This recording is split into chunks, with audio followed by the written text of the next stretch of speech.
hope you know how blessed you are. The music, this campus, the leadership that just stood before you, and Reverend Carla. Reverend Carla has been a light in my life since I was a student of the SEE program 20 years ago, coming to Unity Village and visiting Unity of Independence, where she was the minister.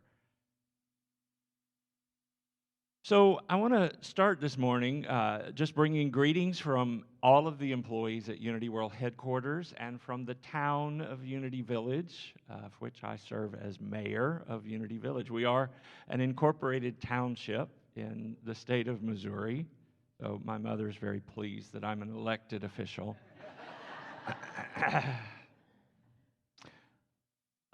Unity World Headquarters, in case you don't know, is the organization that the Fillmores founded.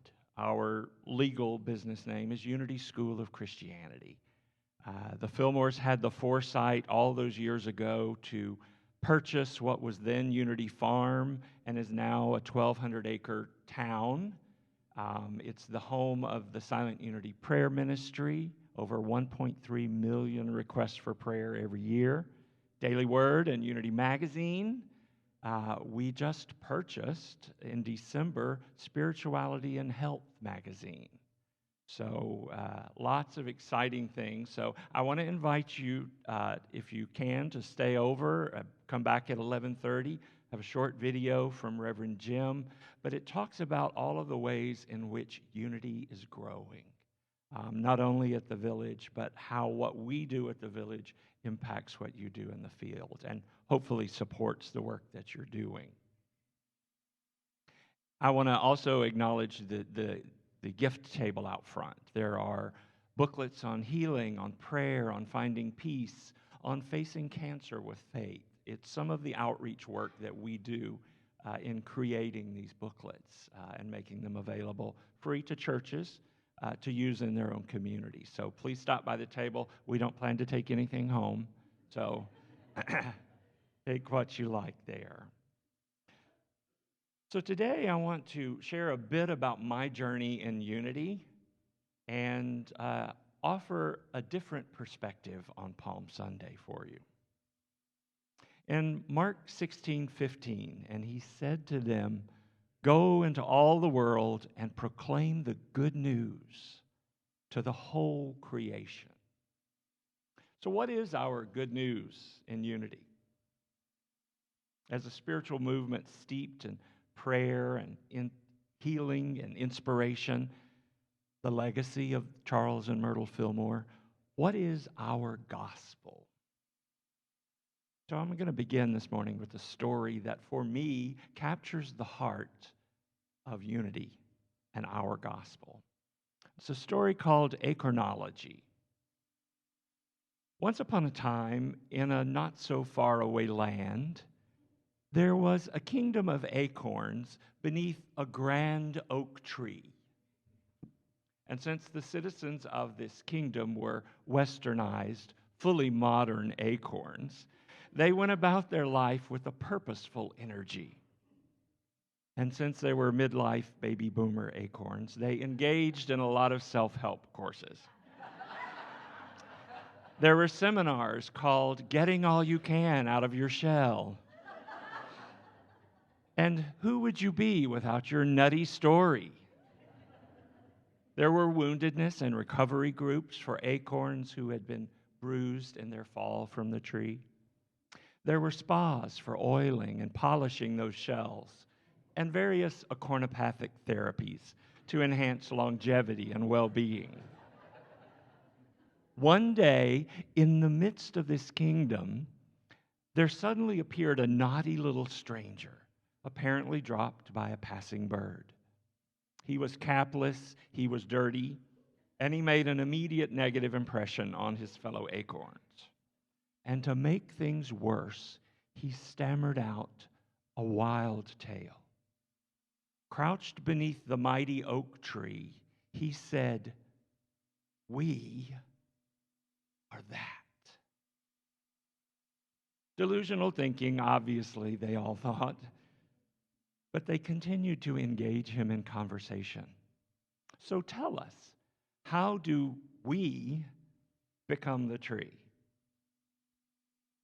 He said, well, it has something to do with going into the ground and cracking open our shell. Insane, they responded. Why, then we wouldn't be acorns anymore. An acorn is a seed. Its nature and its destiny is to become an oak tree. We too are seeds. The amazing Gene Houston said that we are godlings, seedlings of the divine. Our nature and our destiny is to become. For me, that is the gospel of unity. We are that. You just have to look at our first two principles. One presence, one power, God the good. And I am part of that. I am divine as well. When we discover our divinity, our inner divinity, the Christ within, it changes everything, doesn't it? Emily Cady, author of Lessons in Truth, a classic unity text, said, we are each some portion of God made manifest. I love that. We are each some portion. My portion may look different than your portion. Said differently, I am in God and I express God as a wave is in the ocean and expresses the ocean. This, for me, is the heart of our good news. And I have to say, I lived much of my life unaware of this good news. I was raised in a fundamentalist tradition in Atlanta, Georgia, actually Stone Mountain, Georgia. I was a fairly shy wallflower of a child, and throw into that mix the teaching of sinful, broken, worthless, requiring sacrifice. But somehow in that community, I found my voice singing in the church youth choir. At 16, I stood up in front of a church of 500 people and said, God called me to be a minister.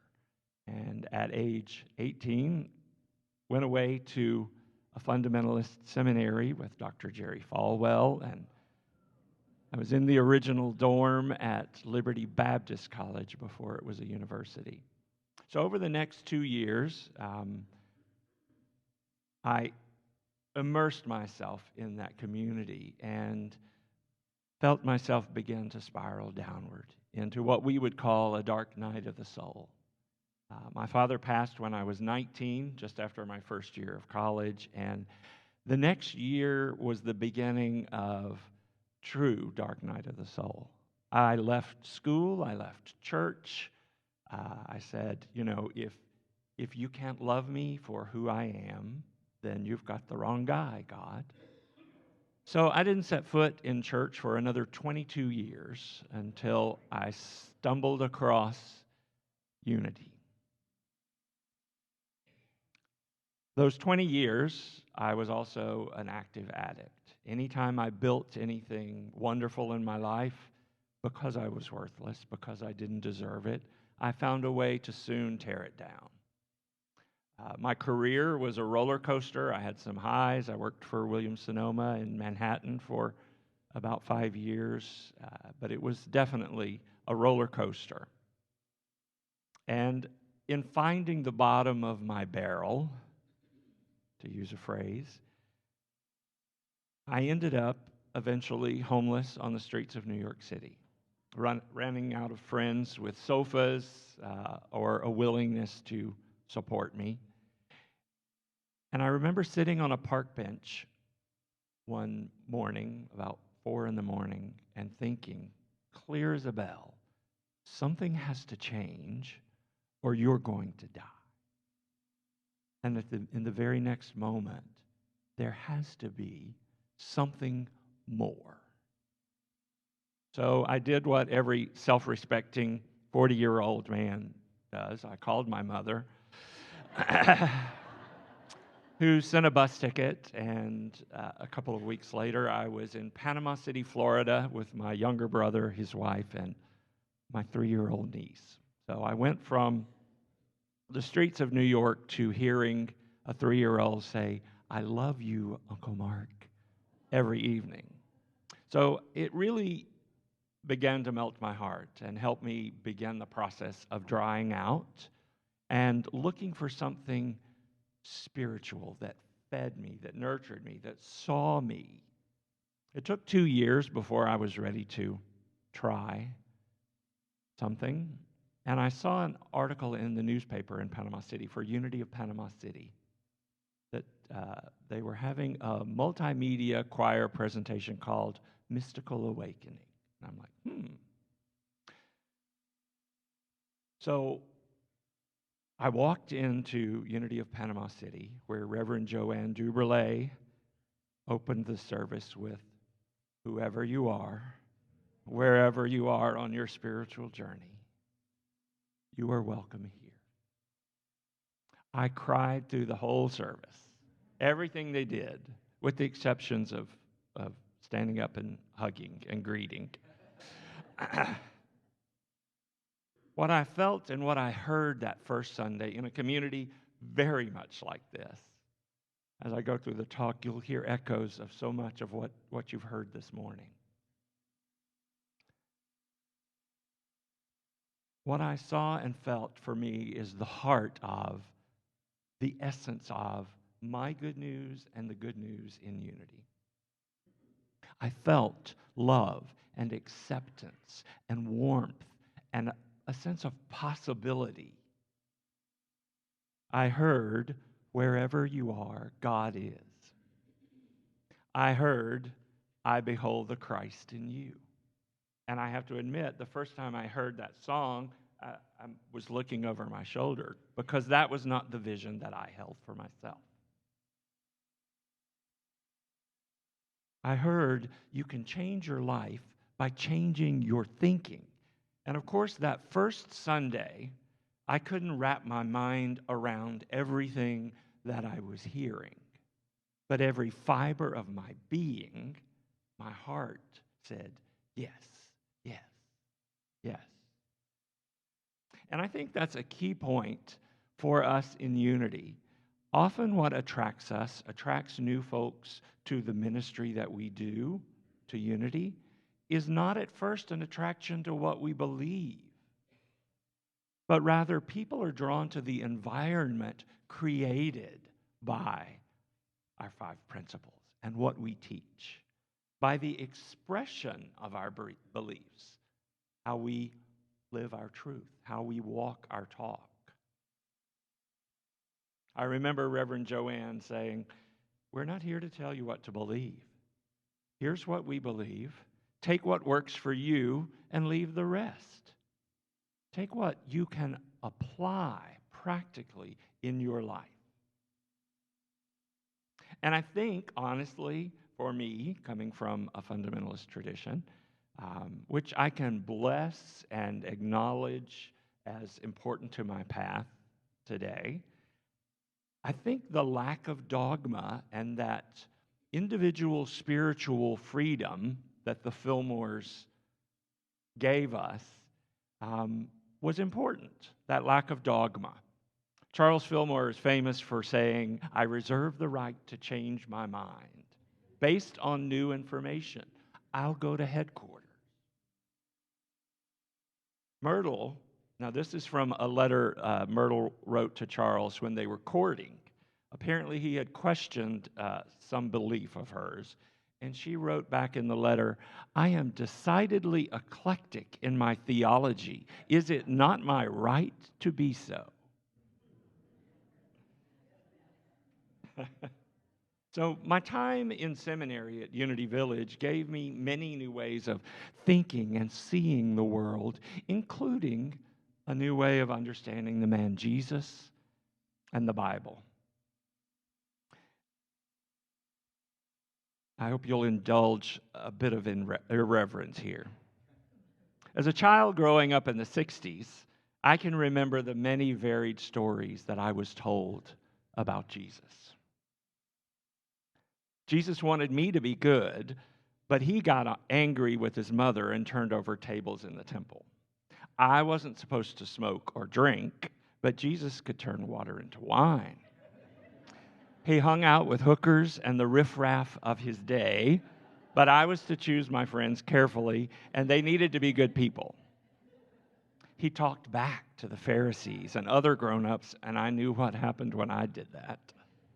He could do all of these fabulous things according to my preteen mind and according to my teachers, walking on water, raising people from the dead, healing them of sickness. And then they told me he died because of me. The ultimate guilt trip. Is it any wonder that I was confused and conflicted about the man they call Jesus? In the 60s, there was a game show called To Tell the Truth.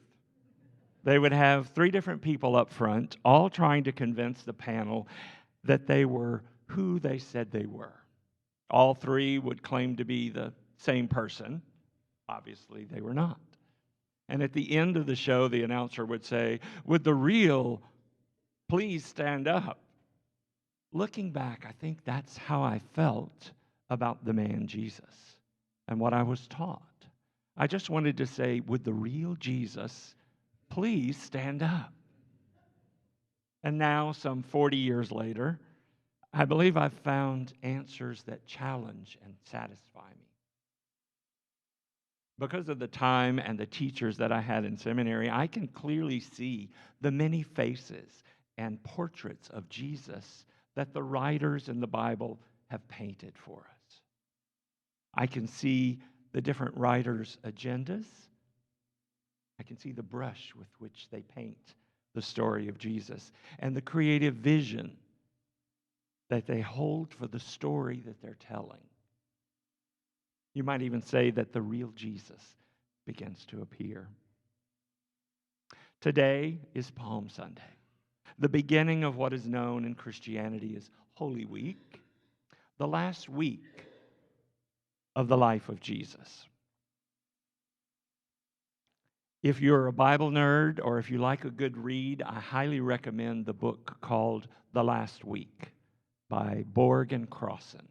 It's an examination of the history and context of what was happening in Jerusalem that last week of Jesus' life. It's a fabulous, fabulous read. His other book is called Reading the Bible Again for the First Time, and it's reading the Bible with history and context. Did you know in the story of Palm Sunday from the Gospel of Mark, there were 2 processions that actually happened that day? It was the beginning of the week of Passover, the most sacred week of the Jewish year. 2 processions. One was a peasant procession, the other an imperial procession. From the east, Jesus rode a donkey down the Mount of Olives, cheered by his followers. Jesus was from the peasant village of Nazareth. His message was the kingdom of God, and his followers came from the peasant class, the everyday folk. And on the opposite side of the city, from the west, Pontius Pilate, the Roman governor of Idumea, Judea, and Samaria, I should get points for saying those right, entered Jerusalem at the head of a column of Roman soldiers. Jesus' procession proclaimed the kingdom of God. Pilate's proclaimed the power of empire. These 2 processions embody the central conflict of the week that led to Jesus' crucifixion. Pilate's procession was a demonstration of Roman imperial power and Roman imperial theology. Unknown to most of us today, the imperial processions were well known to the Jews of the first century. It was standard practice for the Roman governors to be in Jerusalem for Jewish holidays in case there was trouble. And if you think about it, Passover was a festival that celebrated the Jewish people's liberation from an earlier empire. So there was good reason for Pontius Pilate to be in town. Now, with Jesus entering Jerusalem, as Mark tells the story, Jesus was deliberately countering the imperial procession on the other side of the city. The governor embodied the power, the glory, the wealth, the violence of the ruling class. Jesus was a radical rabbi teaching and embodying an alternative vision, the kingdom of God, compassion, love, forgiveness, nonviolence. Jesus spoke of a different way, a new way of being. He spoke and alluded to the already present kingdom of God within us. We are that. And he taught us to love one another as we love ourselves. I believe if you take every teaching attributed to the man Jesus, they have at their root one of three things: love, give, forgive. Love your enemies, give to all who ask, forgive 7 times 70. This, for me, is the real Jesus, teaching a new way to be in the world. The kingdom of heaven is within you. You are that. So this Palm Sunday, which procession are you in? Are you in the imperial procession of power, will, or ego? Or are you in Jesus' procession of love, compassion, giving, forgiving, being of service? For me, I know the two processions parallel the teaching that Reverend Carla and Reverend Eileen have been doing with, are you in monkey mind? Are you listening to the voice of wisdom? Which procession are you in? It's a powerful metaphor for Palm Sunday and the rest of the year. Which procession are you in? When you find yourself stressed, ready to argue, fight, or rail against something, which procession are you in? Can you move your attention from your head to your heart? Can you proclaim Hosanna for love, Hosanna for compassion, Hosanna for forgiveness? You are that. The kingdom is within you this Palm Sunday. Blessings to you all.